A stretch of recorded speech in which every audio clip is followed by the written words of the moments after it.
दोस्तों नमस्कार। गरीब गरीब क्यों है? गरीब अमीर क्यों नहीं बन पा रहा है?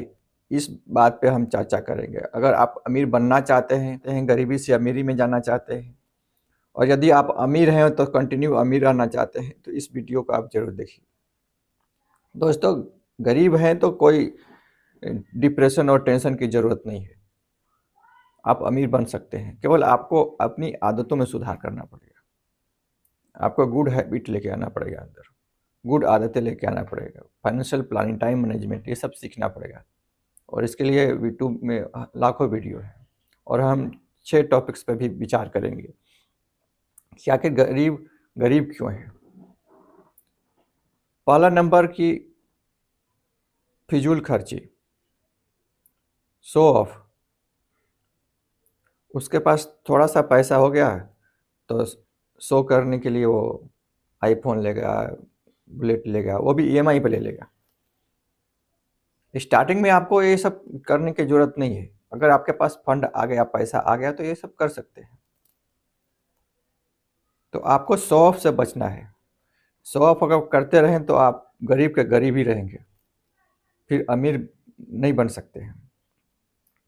दूसरा कि आपके पास अगर पैसिव इनकम नहीं है, गरीबी के सबसे मेन कारण यही है कि आपके पास पैसिव इनकम नहीं रहता है। पैसिव इनकम मतलब आपके पास काम करे या ना करे, अगर सोए सोए पैसा आता है तो फिर उसको पैसिव इनकम बोलते हैं। और अधिकतर लोगों के पास 19% लोगों के पास पैसिव इनकम नहीं होता है, और गरीबी का सबसे मूल कारण ये है। क्योंकि इमरजेंसी में अगर फर्स्ट इनकम छिन गया, फर्स्ट इनकम बंद हो गया, जॉब चला गया, रिटायर हो गए, तो बाद में फिर 1 लाख रुपया 2 लाख रुपया महीना आता है क्या? वही अगर पैसिव इनकम पे इन्वेस्ट करके रखेंगे तो आपको कंटिन्यू पैसा आता रहेगा। तीसरा है कि आपको हेल्थ इंश्योरेंस अगर आप लेके नहीं रखते हैं, गवर्नमेंट तो एक्चुअली गरीबों को इंश्योरेंस दे रही है, अच्छी बात है, लेकिन अगर हेल्थ इंश्योरेंस नहीं लगते हैं और इमरजेंसी में अगर फंड की ज़रूरत पड़ गई तो फिर दिक्कत हो जाती है। तो हेल्थ इंश्योरेंस पर हमेशा ध्यान रखें और हेल्थ इंश्योरेंस लेके रखें। तीसरा नंबर चीज़ कि आपके पास रिस्क मैनेजमेंट के लिए पैसा होना चाहिए। फ्यूचर में कोई भी रिस्क आया, उसके लिए इन्वेस्टमेंट करके नहीं रखे हैं, तो इमरजेंसी फंड नहीं रखे हैं, तो इमरजेंसी फंड 6 महीना साल भर का आपके पास होना चाहिए बैकअप। और एक फाइनेंशियल प्लानिंग करके रखिए कि आपको 5 साल, 10 साल, 20 साल के लिए आपको किस टाइम में कितना पैसे की ज़रूरत है, उसके हिसाब से अपना स्टार्टिंग से इन्वेस्टमेंट कीजिए। चौथा कि आप जो पैसा लोन लेके कुछ भी करते हैं, तो लोन लेना बंद कर दीजिए।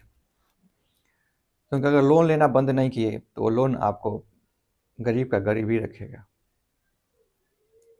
अगर लोन पे कुछ फिजूल खर्ची करते हैं, शो ऑफ के लिए खर्च करते हैं, लोन लेके जो जॉब लगाते हैं लोन लेके मकान ले लेते हैं, लोन लेके दुकान ले लीजिए ना, तो दुकान से ज़्यादा इनकम होता है, ज़्यादा रेंटल इनकम आता है, पैसिव इनकम जनरेट हो जाएगा। बाद में फिर मकान ले लीजिए। तो लोन पे कुछ भी लेने से पहले उसका एनालिसिस ज़रूर कीजिए, अपने फाइनेंशियल एडवाइज़र से ज़रूर सलाह लीजिए, किसी बड़े आदमी से सलाह ज़रूर लीजिए कि क्या हमको लोन पे ये चीज़ लेनी चाहिए, नहीं लेनी चाहिए। इमरजेंसी है तो ज़रूर लीजिए, शो के लिए ज़रूर मत लीजिए। और अंधाधुंध खर्च पे बचिए, नशा से बचिए। आप जो गुटखा खाते हैं और गुटखा का पैसा अगर इन्वेस्ट किए तो बुढ़ापे के लिए पैसा हो जाएगा, नहीं हो जाएगा। गरीबी का सबसे मेन कारण सब, ज़्यादातर गरीबों को देखिए नशा जरूर करते हैं, 70% तो जरूर लोग करते हैं। या तम्बाकू कर खाएंगे, गुटखा खाएंगे, बीड़ी पिएंगे, सिगरेट पिएंगे, दारू पिएंगे, कुछ ना कुछ तो जरूर करते हैं।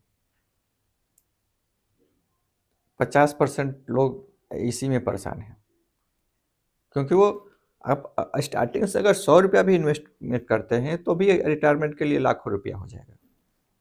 100 रुपया तो इन्वेस्टमेंट कर सकते हैं ना, 200 तो कर सकते हैं ना, 300 तो कर सकते हैं ना।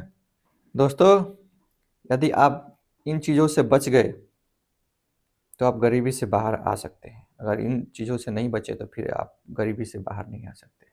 बाकी आपकी मर्जी, आप क्या करना चाहते हैं। Thank you.